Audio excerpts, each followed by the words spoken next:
Hi viewers, welcome to my channel Sudha Balaji. If you are watching for the first time, please subscribe and press the bell icon. And for today's session, I would like to discuss about the types of linkages. Okay, so in the previous session also we have been discussed about the linkage and crossing over recombination process, which was given by Morgan. So on his experiments with Drosophila and chromosomal mapping also we have discussed. But in this, I would like to discuss about types of linkages.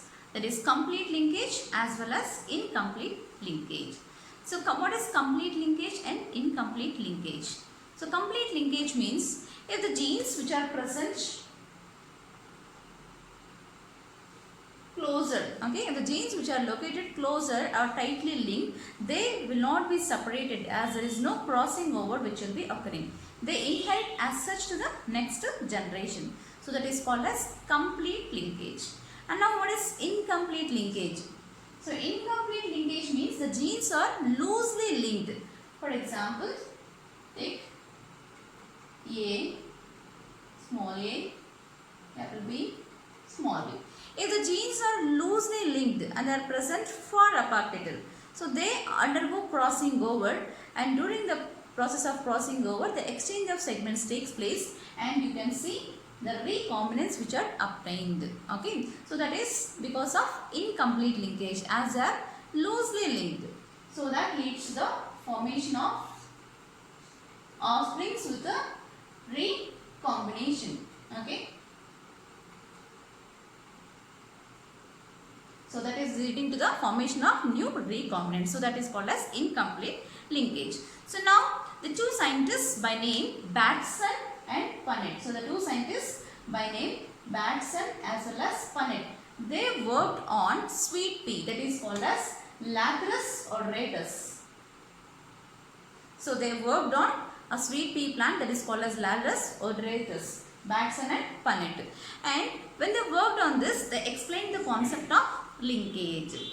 And this linkage, while they were explaining the concept of linkage, they have been observed that the gene pairing, okay, that means what according to Mendel we have studied, the gene pairs will assort independently. But Batson and Punnett, they have been observed the gene pairs does not assort independently all the time if there is the linkage which is seen in between them. Okay, so that is, they have concluded that there is failure of independent assortment of gene pairs and explain the concept of linkage. So through gametic coupling as well as gametic repulsion. So through the process of gametic coupling and concept of gametic repulsion, they explain the concept of incomplete linkage. So now what is this gametic coupling? Gametic coupling means the tendency of the dominant genes coming from dominant parent and recessive genes coming from recessive parent. They will not be separated. They remain together. So that is called as gametic coupling. Okay. So let me tell you through this cross which was done by Batson and Punnett. So the cross made between the blue flower with a long pollen, blue flower with long pollen and red flower with a round pollen. So this blue flower with a long pollen is dominant, which is represented as capital B, capital L and capital B, capital L on both the chromosomes. And here the red and round, red flower with round pollen. So this is represented with the smaller case, that is lower case, which are recessive, and when these two are crossed. So now when you see the arrangement seen here, both the dominant genes are present on the same chromosome. So both the dominant genes are present on the same chromosome. Similarly, both the recessive genes are present on the same chromosome. So such type of arrangement or configuration, which we say it as cis arrangement or cis configuration, if both dominant genes are present on the same, okay, chromosome. And now the possible gametes which are obtained from this parents of this Lathyrus auratus, which will be only one chromosome will be distributed to each gamete, that is capital B and capital L genes on this gamete, and in this gamete small b and small l. So now the crossing which can be seen in between them leads to the formation of F1 hybrid. So F1 hybrid will be all blue long BBLL. So now when it is subjected for test cross, what is test cross? Crossing of F1 hybrid with recessive parent. What is recessive parent here?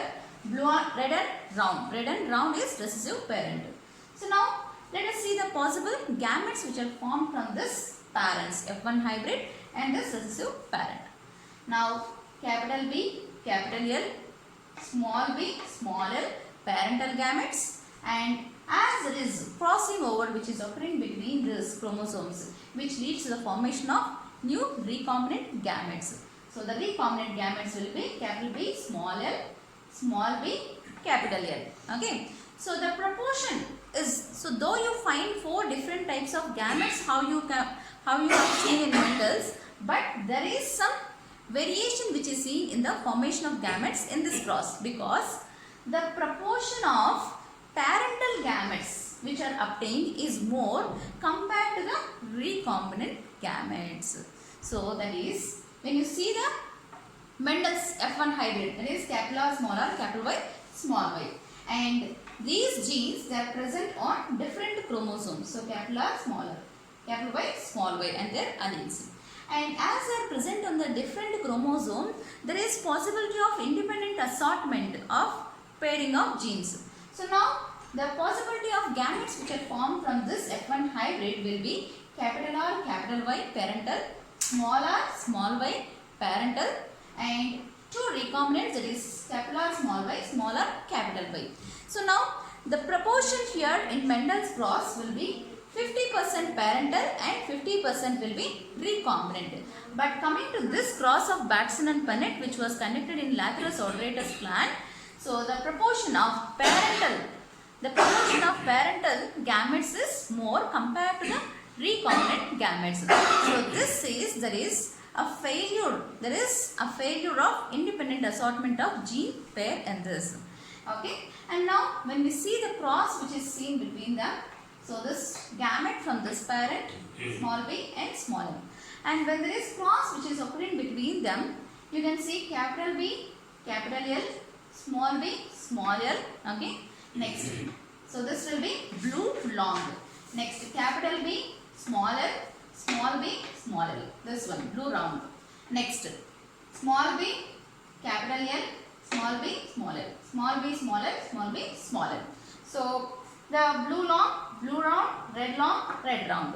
So now see the ratio which is obtained here, 7:1:1:7. So what was the ratio which was obtained for Mendel's dihybrid test cross? It is 1:1:1:1:1. So instead of 1:1:1:1, they obtained the ratio 7:1:1:7. That means it is showing the gametic coupling here. There is the tendency of dominant genes coming from dominant parent and recessive genes coming from recessive parent. They are remaining together. They are not separated. So that is called as gametic coupling. That is how you can see the dominant genes lying together is more combination, and even recessive genes lying together without separating, they are remaining together. So such combinations you find more, even this also, small b, small l. So small b, small l. The recessive genes coming from recessive parent, dominant genes coming from dominant parent, they are not separated. So that is called as gametic coupling. Whereas this combination which you are finding is only 1:1 ratio. Capital B, small l. Okay, one dominant, one recessive. Okay, now, so this is again both the recessive one. Next, one recessive, one dominant. So now the ratio which is obtained here, this one, capital B with the capital L, that is the dominant genes coming from dominant parent, recessive genes coming from recessive parent. So they are not separated, they remain together. So this is gametic coupling. So, and very few recombinants which are obtained because there is a little incomplete linkage which can be seen. That means slight loose linking of gene which can be seen. That is because this ratio has been obtained. Okay. So here more gametic coupling can be seen. That is how the dominant genes coming from dominant parent are remain together. They are not separated. So this is called as gametic coupling, which is explaining the concept of incomplete linkage. Now let us see what is gametic repulsion.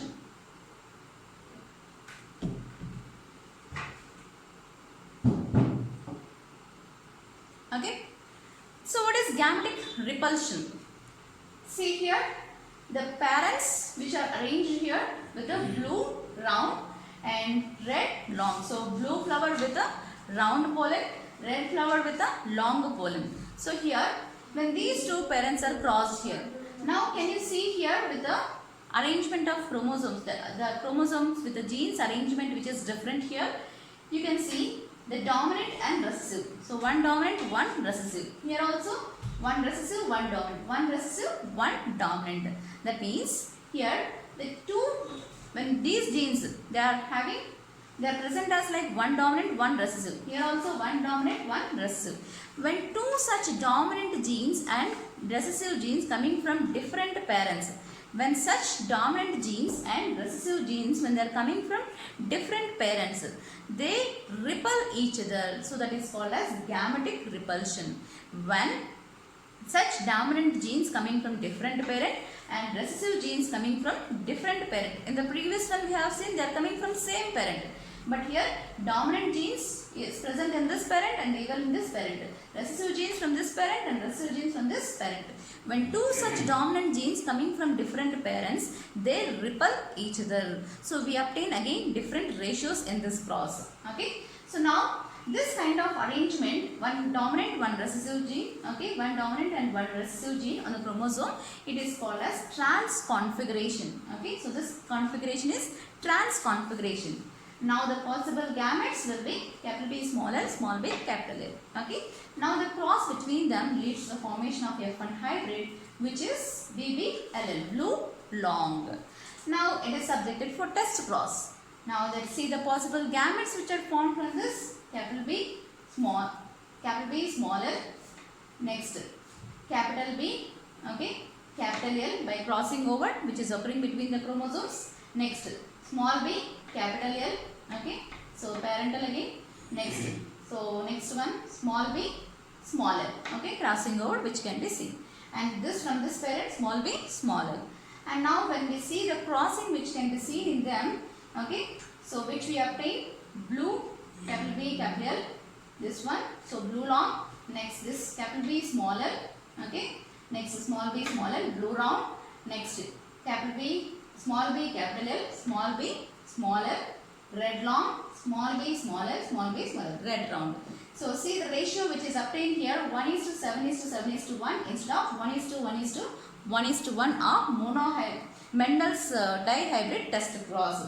So here there is the proportion of progeny with the both the dominant genes is repelling each other. So the proportion of progeny with the both dominant genes is less because they repel each other. So this proportion what you are finding in this is very less. So that is because they are coming from different parents. So they repel each other. Okay. Similarly for recessive genes, the proportion of dominant genes coming from dominant parent and recessive genes coming from recessive parent, it is not seen as like in the previous cross. Okay. The proportion of progeny with the both the dominant genes or proportion of progeny with the both the recessive genes is very less because they are coming from different parents, so they repel each other. Okay, so this is called as gametic repulsion. So the ratio has been changed as 1:7:7:7 instead of 1:1:1:1. So this is about incomplete linkage, which is explained by Batson and